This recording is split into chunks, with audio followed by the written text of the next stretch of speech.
Bonsoir et bienvenue à toutes et à tous dans cette édition d'information de la dernière heure. Je m'en vais à tout d'année vous donner la lecture de ces communiqués du ministère de la Défense nationale. Le communiqué est ainsi libellé.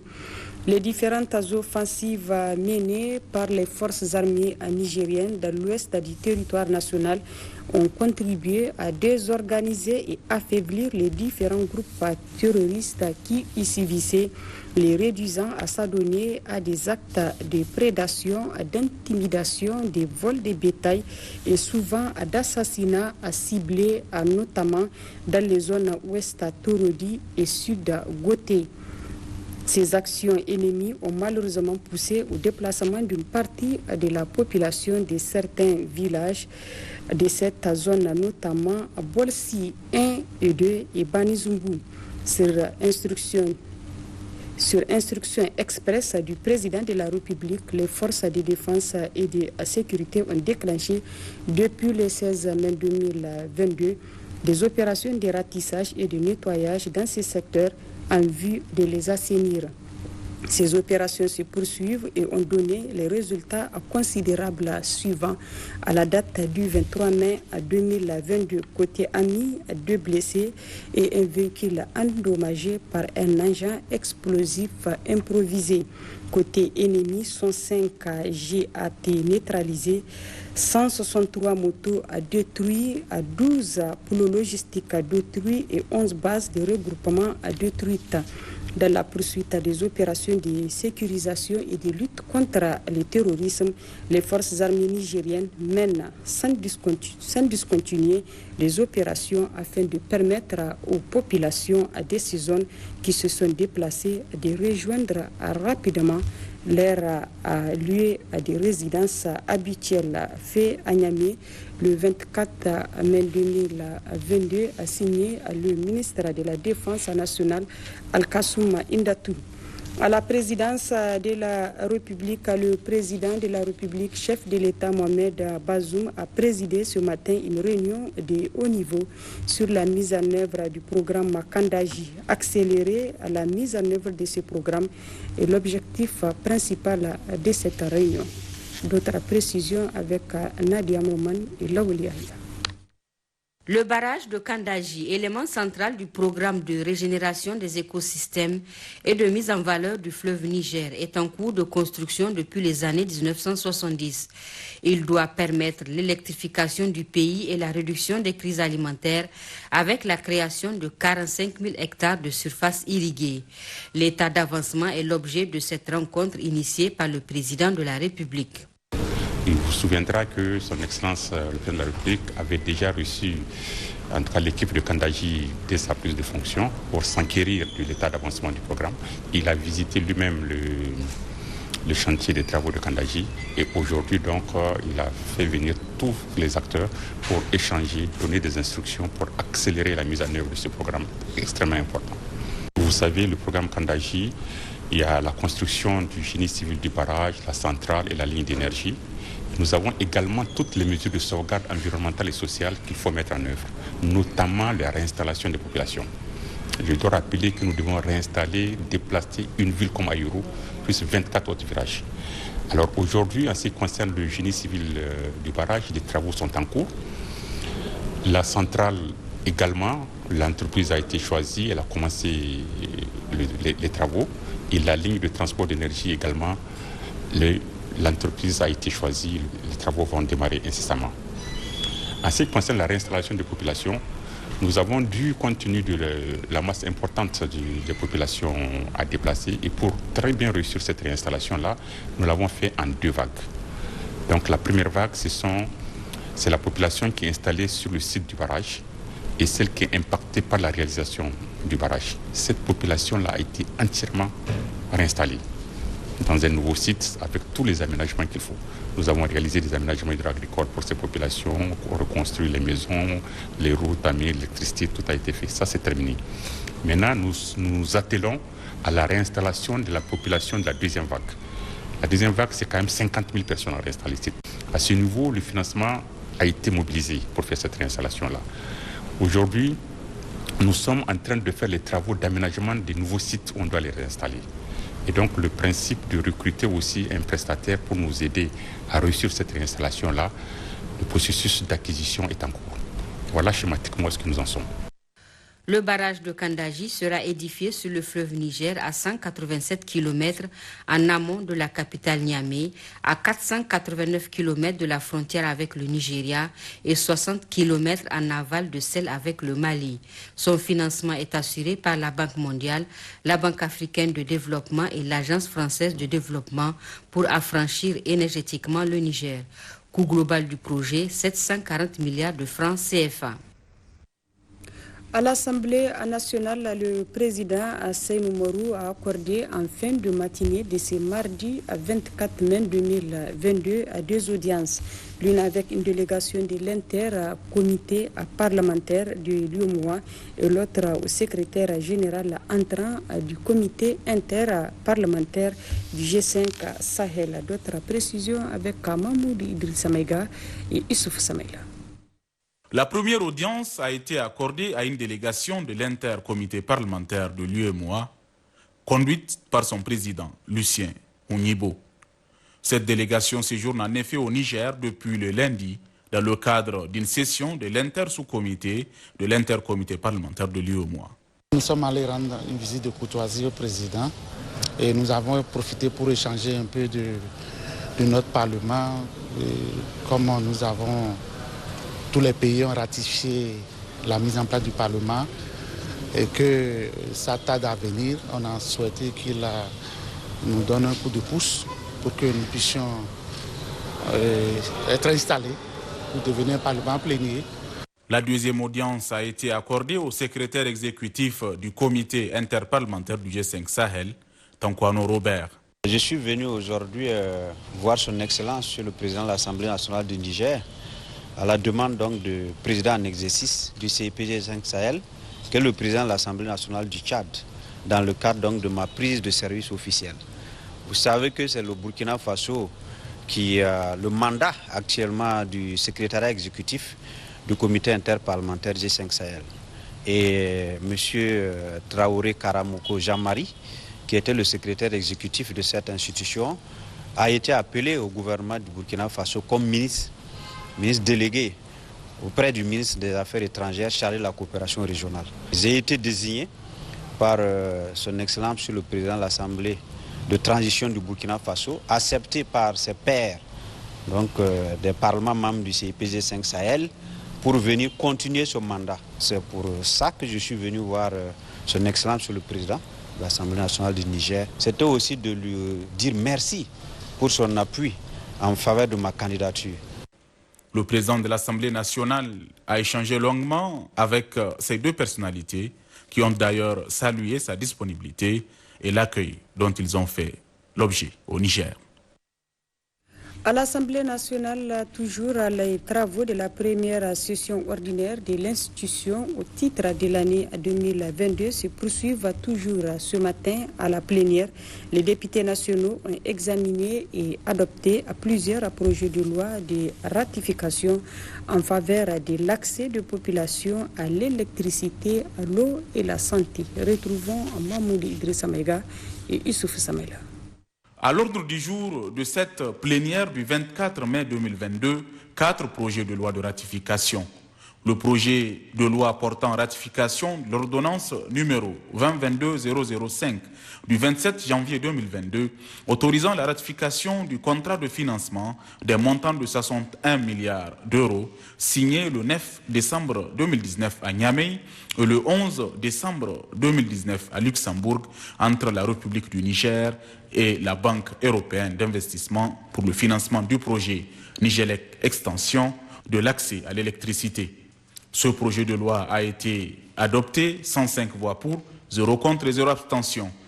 Le projet de loi portant ratification de l'ordonnance numéro 2022-012 du 11 février 2022, autorisant la ratification de l'accord de financement composé d'une subvention de 87 800 000 DTS, droits de tirage spéciaux, et d'un crédit équivalent à 105 700 000 euros pour la première tranche du financement et 126 800 000 pour la deuxième tranche du financement signé le 15 décembre 2021 à Niamey entre la République du Niger et l'Association internationale de développement, AID, pour le financement du projet de plateforme intégrée pour la sécurité de l'eau au Niger.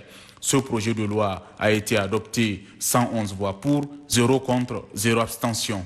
Le projet de loi portant ratification de l'ordonnance numéro 2022-06 du 27 janvier 2022 autorisant la ratification de l'accord de financement composé du crédit d'un montant de 35 100 000 DTS, droits de tirage spéciaux, signé le 15 décembre 2021 à Niamey entre la République du Niger et l'Association internationale de développement AID pour le financement du projet d'amélioration de l'accès des femmes et des filles aux services de santé et de nutrition améliorée dans les zones prioritaires.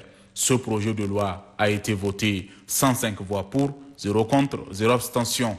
Enfin, le projet de loi portant ratification de l'accord de don d'un montant ne dépassant pas 25 millions de dollars signé le 15 décembre entre le Niger et l'Association internationale de développement AID, agissant en tant qu'administrateur du fonds fiduciaire multibailleur pour le mécanisme mondial pour les femmes, les enfants et les adolescents pour le financement du projet d'amélioration de l'accès de ces dernières aux services de santé et de nutrition améliorés dans les zones prioritaires.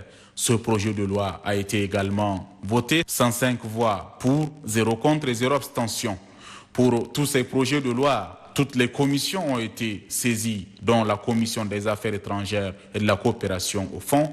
Le ministre d'État, ministre concerné, Hasmi Massoudou, s'est exprimé devant le Parlement.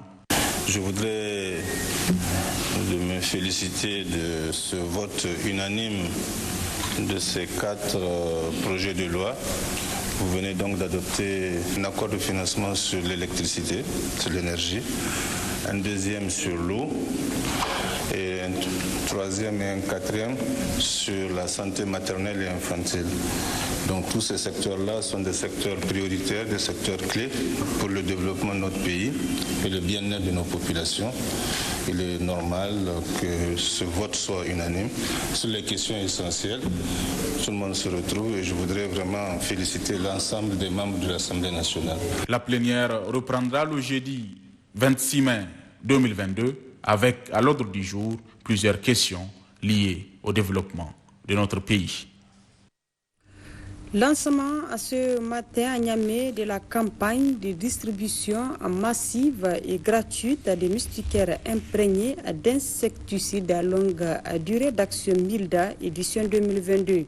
C'était au centre de santé à Madina de Niamey sous la présidence du ministre de la Santé publique et en présence de plusieurs partenaires techniques et financiers. Le compte rendu avec Mariama Ibrahim Sabi et Hamid Abdoulaye.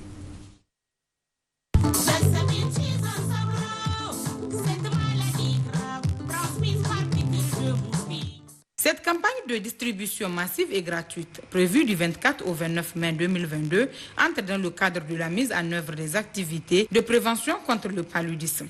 Elle est organisée par le Programme national de lutte contre le paludisme. Ainsi, dans son mot introductif, le gouverneur de la région de Niamey est revenu sur les efforts consentis dans ce sens au titre de la région. La représentante de l'Organisation mondiale de la santé d'évoquer l'impact du paludisme à travers des chiffres avant de toucher les recommandations de l'OMS dans le but de l'éradication de ce phénomène. En 2021, 95% des 241 millions de cas qui avaient été notifiés dans le monde de paludisme ont été détectés dans la région africaine. De même, 96% des 627 000 décès dans le monde dus à cette maladie ont été enregistrés en Afrique. Pour atteindre et maintenir une couverture universelle optimale avec cette stratégie, l'Organisation mondiale de la santé recommande aux pays de distribuer les moustiquaires imprégnés gratuitement en ayant recours à la fois à des campagnes de distribution de masse et à une distribution régulière au moyen de divers canaux, notamment les centres de soins prénatals et le programme élargi de vaccination. Anya Blanche a également félicité les innovations enregistrées par le Niger à travers le programme MILDA.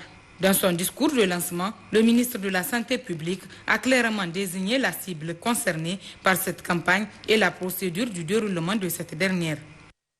Aujourd'hui, 24 mai 2022, débute dans les ménages cibles de 49 districts sanitaires des régions de Difa, Dosso, Maradi, Tawa, Tillabéri, Niamey et Zender une distribution massive et gratuite des moustiquaires imprégnés d'insecticides à longue durée d'action appelés MILDA, édition 2022. Les populations spécifiques telles que les personnes déplacées, les réfugiés, dans les internats, les forces de défense et de sécurité seront également servies lors de cette campagne.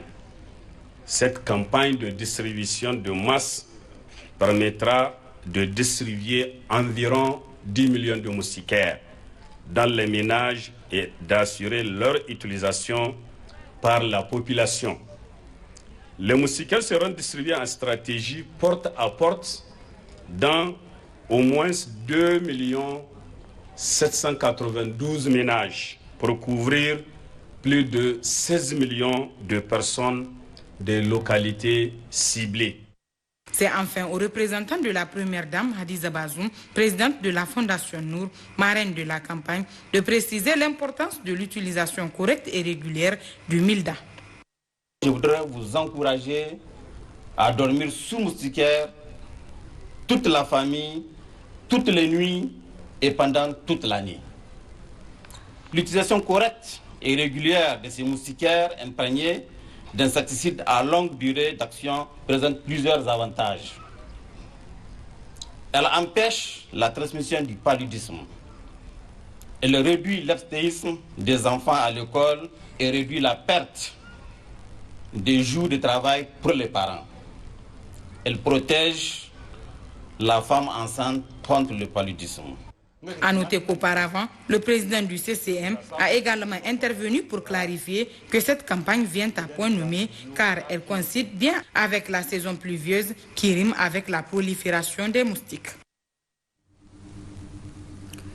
Le ministre de l'Éducation nationale, le professeur Ibrahim Natatou, a présidé à ce 24 mai 2022 à Niamey la cérémonie de vernissage et de lancement d'un manuel intitulé « Repenser à l'éducation nationale et la pédagogie dans une perspective africaine ».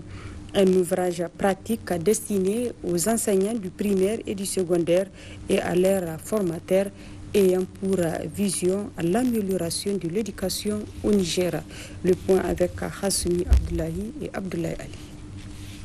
C'est un manuel petit de par sa forme, mais volumineux, instructif et innovant dans son contenu. Un document visant à promouvoir des valeurs autochtones pour impulser un souffle nouveau à l'éducation nationale, d'où son intitulé « Repenser l'éducation et la pédagogie dans une perspective africaine ».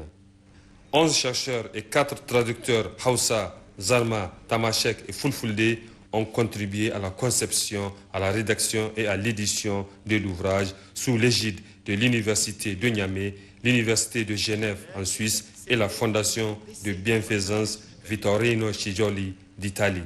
C'est de réunir des universitaires et leur dire voilà, arrêtez de faire des références aux travaux qui viennent de l'Europe ou des États-Unis, commencez à regarder la richesse du patrimoine culturel local, bien entendu enrichi par d'autres types de savoirs. Et c'est vraiment cet objectif-là. Et on voulait aussi marquer le coup en traduisant le manuel dans 4 langues nationales. L'ambition de ce manuel est celui de réhabiliter et de promouvoir les valeurs autochtones pour propulser le développement durable, comme le propose l'agenda 2073 de l'Union africaine, dont l'objectif est d'offrir au continent africain un capital humain performant et adapté aux valeurs communes de l'Afrique. Ce document de 220 pages destiné aux enseignants des cycles primaires et secondaires permettra à l'enseignement nigérien de s'exprimer par sa propre voix. Initiative saluée et encouragée par le ministre de l'Éducation nationale. Il ne s'agit donc pas pour ces concepteurs de chercher à doter le système éducatif nigérien d'une autre prothèse qui les dispenserait de marcher sur ses propres jambes, mais de puiser dans ce que le terroir et les traditions au Niger ont de meilleurs en termes de savoir et de méthode, et de les féconder avec le meilleur de ce qu'offre le monde moderne en matière d'éducation, envie d'instruire et d'éduquer la jeunesse de notre pays. Voilà donc lancé ce manuel adapté aux réalités sociales du Niger et proche des élèves en les enseignant leur propre culture à travers les différentes langues. Une séance de dédicace du livre aux invités a clôturé la cérémonie. À l'intérieur du pays, à Zender, le ministre de l'Hydraulique et de l'Assainissement a entamé depuis ce 24 mai une visite de travail de 72 heures. Adamou Mahaman, qui était en compagnie de plusieurs cadres centraux de son département ministériel, s'est rendu notamment au niveau des installations de production d'eau potable de la ville. Le point avec Matoutraki. Après l'accueil des autorités régionales avec à leur tête le gouverneur Lawali Amadou Madougou à l'aéroport international, la délégation ministérielle a mis cap sur le site de Gogo Machaya. Au niveau du site de Gogo créé en 1955, le ministre a reçu des explications sur le système de fonctionnement qui est artificiel avec une capacité de production de 6500 mètres cubes jour. À ce niveau, le problème relevé est relatif à la réalisation d'un barrage qui freine le passage des eaux de pluie. À Machaya, le ministre a visité 2 cuvettes de stockage d'eau de pluie sur les 6 qui ont une capacité de 1 500 000 m3 jour, et c'est là pour l'approvisionnement en eau potable. Juste après, direction la station de pompage de Arunguza, mise en place en 2005 avec ses 14 forages. Sur les 14 forages, 7 sont fonctionnels, ce qui réduit sa capacité. Mais selon le responsable de la SIN, 5 sont déjà réparés et 2 autres sont en cours de réparation. Le problème soulevé ici est la vétusté des forages et le problème d'énergie. La 3e étape a été la station de reprise de Ganaram d'une capacité de 11 000 m3 jour. La délégation a visité la salle synoptique, la centrale de secours d'une capacité de 2 MW et la salle de refoulement. Le problème évoqué ici est lié à l'énergie. Pour pallier un tant soit peu, la SORAS, par le biais de son directeur général adjoint, a décidé de réparer 5 de ces 22 forages pour atteindre 40 mètres cubes heure. Toujours dans le cadre de l'alimentation en eau potable de la ville de Zender, le ministre a visité le réservoir de 3000 mètres cubes et la chambre à vannes, sise à la sortie de Zender réalisée en mars 2021, grâce à la Société des patrimoines des eaux du Niger SPEN et la pose de conduites d'eau sur environ plusieurs kilomètres. La dernière visite a conduit la délégation ministérielle au niveau du château d'eau, réservoir numéro 3 réalisé en 2007. Partout où il est passé, Adamou Mahaman a félicité les agents de la SIN et de la SPEN pour le travail remarquable abattu. Sachez enfin que cette mission du ministre de l'Hydraulique à Zender a pour objectif de constater de visu l'état d'exécution des installations de production d'eau potable de la capitale du Damagaram. Au palais du sultanat, le ministre de l'Hydraulique, Adamou Mahaman, est allé présenter ses civilités au sultan Aboubakar Oumarou Sanda. Retour à Niamey pour signaler que le ministre de la Culture, du Tourisme et de l'Artisanat a présidé ce 24 mai la cérémonie officielle d'installation du comité ad hoc chargé de l'organisation de la 16e édition du Festival de l'Aïr, un comité qui aura pour mission de conduire à bon point à cet événement d'envergure internationale. D'autres précisions avec Jamila Amadou et Suleiman Mahamadou.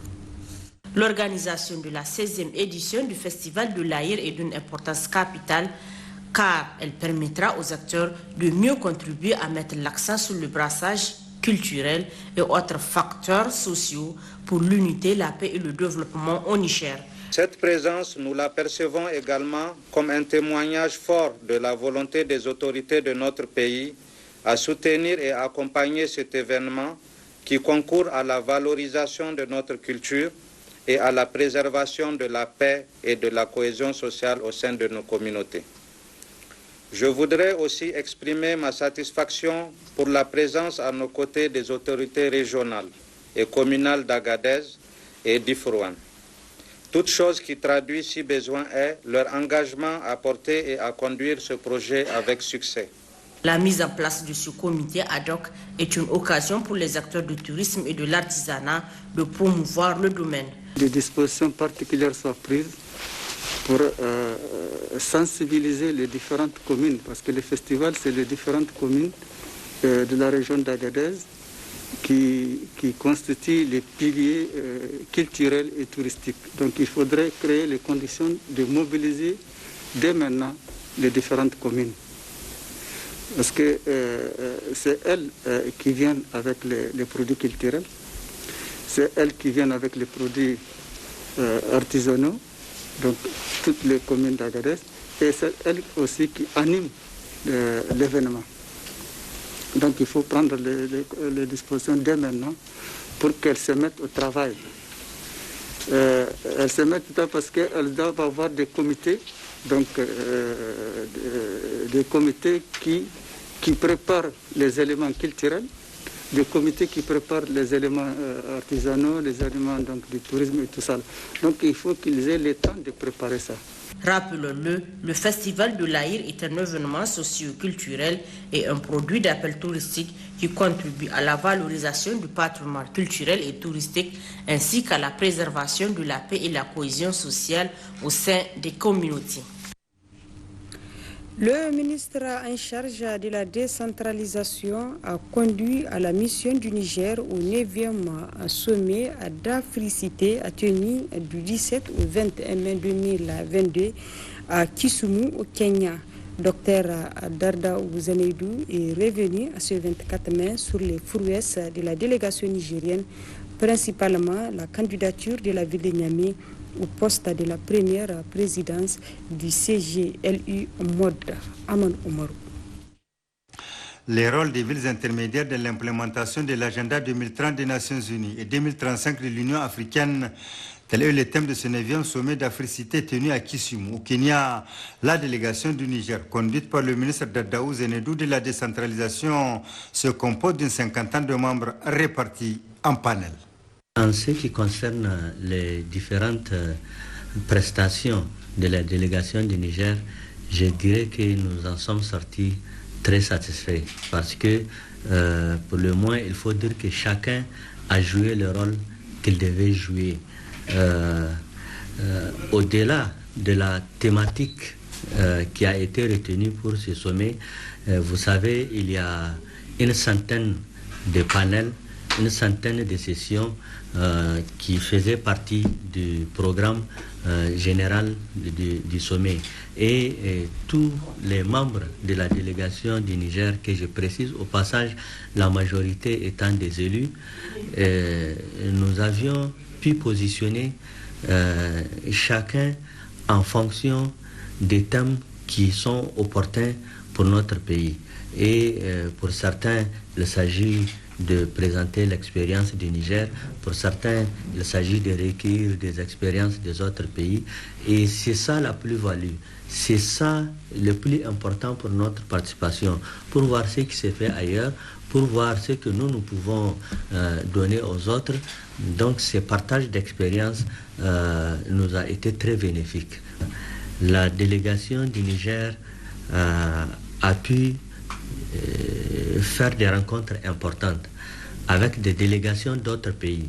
C'est le cas de la délégation du Maroc, c'est le cas de la délégation du Cameroun, c'est le cas de la délégation G5 Sahel qui s'occupe du développement des collectivités territoriales. C'est le cas de beaucoup d'autres structures et partenaires qui concourent dans le domaine de la décentralisation.